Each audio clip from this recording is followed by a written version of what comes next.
In Britain this morning, the television and newspapers have been dominated by the defection of Sam Gyimah, former Conservative minister, to the Liberal Democrats. Sam Gyimah is of Ghanaian heritage and once held the prestigious position of the president of the Oxford Debating Union. He became an executive at Goldman Sachs, where he worked on mergers and acquisitions, before then entering politics. In February, I asked social justice campaigner, also from Ghana, Explo Nani Kofi, why, at that time, every single Ghanaian MP or Ghanaian origin MP in the UK Parliament belonged to the Conservative Party. In the UK at present, all the Ghanaian members of Parliament are from the Conservative Party. I've been reflecting on how this developed because in the past, West Africans in politics were known to be coming from mainly the Labour Party. It seems this has developed in Ghana over the years, that there has been a lot of right-wing influence on political thoughts. Before the independence struggle, in the course of the independence struggle, there's a lot of radical influence, and this can be mainly found in the public records of the colonial authorities, who were worried about the radical influences in the anti-colonial movement in the Gold Coast. And they managed to collude with some of the opinion leaders in the Gold Coast to work against the radical forces and the mass involvement in the anti-colonial movement. So the anti-colonial movement shifted to the right. And after the overthrow of Kwame Nkrumah, the first president of Ghana, who was left-oriented, the politics in the country came under a lot of influence from the Western governments. And I always refer to this as the 24 February 1966 consensus. It's interesting that today, when we are doing this program, is an anniversary of the overthrow of Kwame Nkrumah. So after the overthrow of Kwame Nkrumah, there are a lot of anti-Nkrumah sentiment, Nkrumah seen as a representative of the left, and so public discourse shifted to the right. And this has influenced the politics in the country. So even people who associate themselves with Nkrumah now are people who are influenced by right-wing ideas more than what Nkrumah stood for. And I think that has contributed to the situation in which the Ghanaian elite have moved far to the right, and such that all the parliamentarians that Ghana produces in the British Parliament today are from the Conservative Party. So there you have it, an explanation from Explo Nani Kofi as to how the anti-colonial movement became a conservative movement. Frantz Fanon once wrote a book called Black Skin, White Mask. The Liberal Democrats, in coalition, brought through austerity measures and the hostile environment. Sam Gyimah himself was a justice minister, and he likes to brandish his credentials as being very pro-LGBTQ+.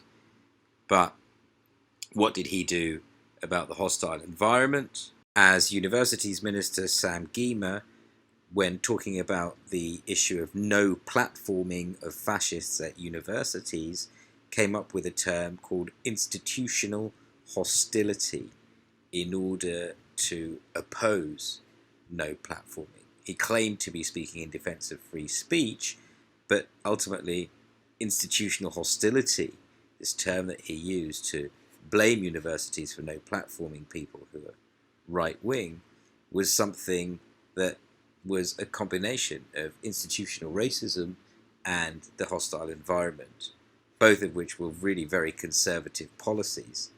And he used them both in order to defend fascists speaking at university. Ultimately, it is those fascists that pushed him out of the Conservative Party, so he was hoisted by his own petard. Are you going to vote today to stop a no-deal Brexit? I am going to vote to stop a no-deal Brexit. I do not have a mandate from my constituents for a damaging and disorderly Brexit. We have seen no sign of progress in negotiations to date, and if the Prime Minister is committed to leaving on the 31st of October, it looks like we will be leaving without a deal. Okay. That is not in the national interest. Can you tell us, and we'll speak to Nigel Evans in a minute, about the pressure being brought on you? Are members of the government talking to you? Are they asking to change your mind? What's going on?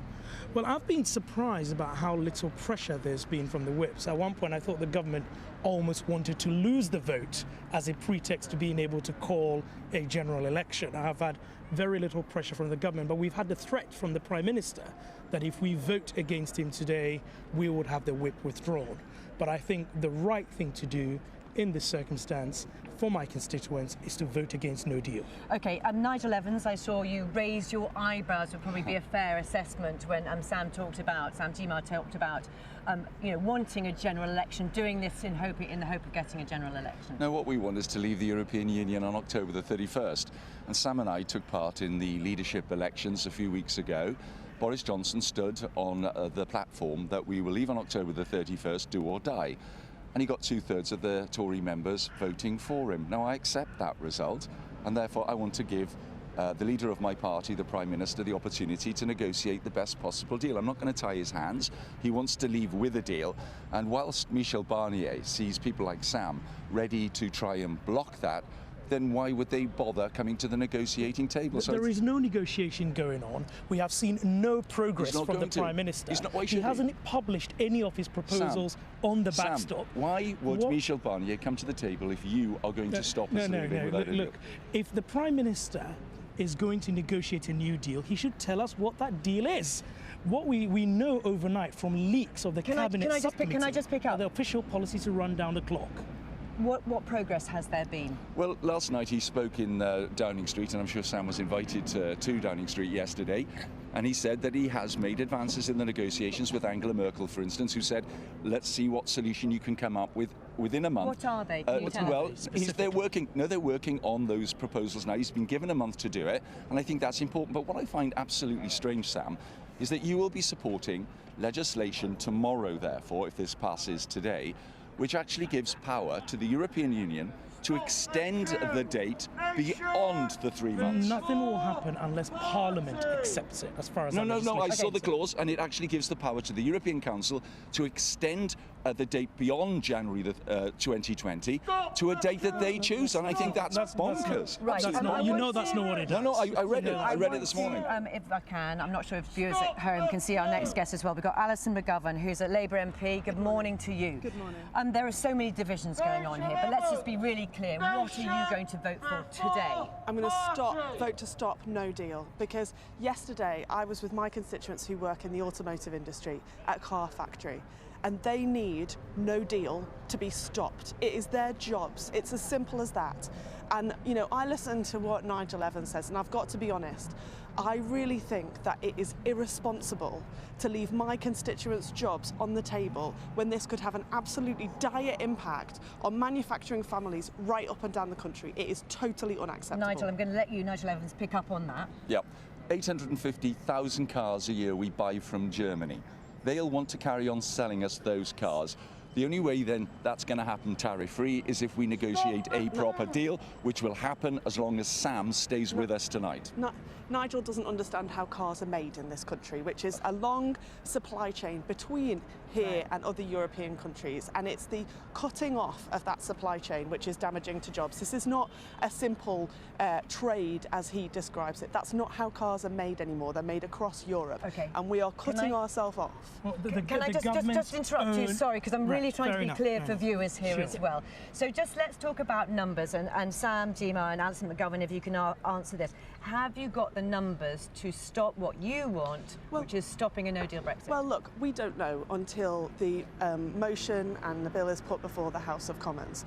But I think what I've seen over the past 24, 48 hours is members from all different parties, from Conservatives, from Labour, from the Liberal Democrats and others, saying, actually, we won't tolerate no deal. And I think if you look at that broad spread of people who are saying that, I would advise Boris Johnson to listen to them. Nigel Evans, you, of all three MPs here, probably have the most inside track. OK, so is the Prime Minister going to ask for an election this week, in the next 24 hours? Last night he said in the back garden of Downing Street that he does not want an early general election. But my own view is that if Sam gets his way and gives the power to take it away from the government, the legislation tonight. Our constituents. Well, however you want to term it, Sam. It is protecting our constituents from no deal. What you're doing is you are colluding with the opposition in order to wrestle the power away from your Prime Minister. And if that's the case, our job then as members of Parliament. At the end of the day, I think Boris Johnson may have no option but to go for an early general election, and I'm up for it. This is precisely the point. Sam, you can respond, and then Alison, go on. This is precisely the point. Boris is in a jam. He's promised do or die by the 31st. It can't be delivered. So wants to blame Parliament for calling an election when we are doing our jobs, which is to make sure that given all the evidence we've had that no deal will be damaging, we take it off the table. Alison that is McGovern. what we are elected to do. And I'm going to ask the same question to you as well, Sam, Gyimah, in a moment. Alison McGovern, if, for example, we get to the point in the next 24 hours, whenever it might be, and the Prime Minister puts a vote to the Commons for a general election, what are you going to do? We want a general election on the Labour side, obviously, because we want a Labour government. What are you going to vote for? But not if a general election is an excuse to get this no-deal disaster to bypass Parliament. We are not going to just have a general election on Boris Johnson's terms, because he can't get what he wants out of Parliament, so he's just throwing his toys out of the pram. Of course, I want a Labour government, but not if we allow Boris Johnson to just crash us out of the European Union, as I was saying before, as loads of people in different parties are all now saying would be an absolute disaster. And I would just say all of us are British members of Parliament, and we're all trying to do what we think is right for the country. There should be no accusations of people handing power to other countries. That's a really unfair allegation. Right, and I'm just going to ask you one more time. So is that their vote this week in the next 24 hours for a general election? What will you vote for? Well, if Boris Johnson wants a general election so that he can escape what Parliament is putting before him in terms of a view on saying no to no deal, then we won't be able to just give him all that he wants. But of course, so you won't vote for the general election? Well, there hasn't been a proposal put forward. In the end, we will have to have a general election, because that is democracy, right. and we've got a hung Parliament, and that's a difficult situation. But all I would say is we won't be fooled into a general election just because Boris Johnson doesn't like what the House of Commons is saying. Sam, Gyimah, let's pick up that. I want to know what you would vote for if there is a vote about a general election. Look, we need a mandate from the public, especially as we are considering no deal. The problem we face now is a general election, I'll come on in a second, is being used as a distraction. What Boris Johnson should be doing this week is publishing his proposals for a deal, not threatening Parliament with a general election. And you know what I'm going to ask you again. I will not vote for it unless he publishes what a deal is going to look like. Because if we do not know what a deal is going to look like, then all the general election is going to do is to trip us into no deal. There you are. So Sam wants to stop Brexit, and he also wants to stop a general no. election. I said, publish And the deal. What? Well, do you know?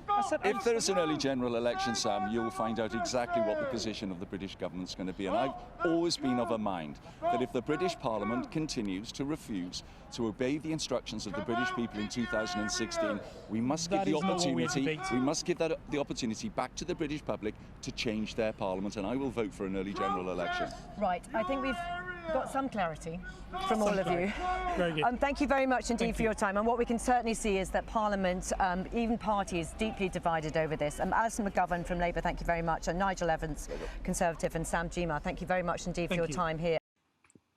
Bit of a difficult one to read. Sam Gyimah looked good at the time, but ultimately it's the referendum decision versus the parliamentary ding-dong, and given his background, it's very difficult to call this because ultimately the EU is corrupt, and so is the UK, and so is the US, and China and Russia are all quite scary.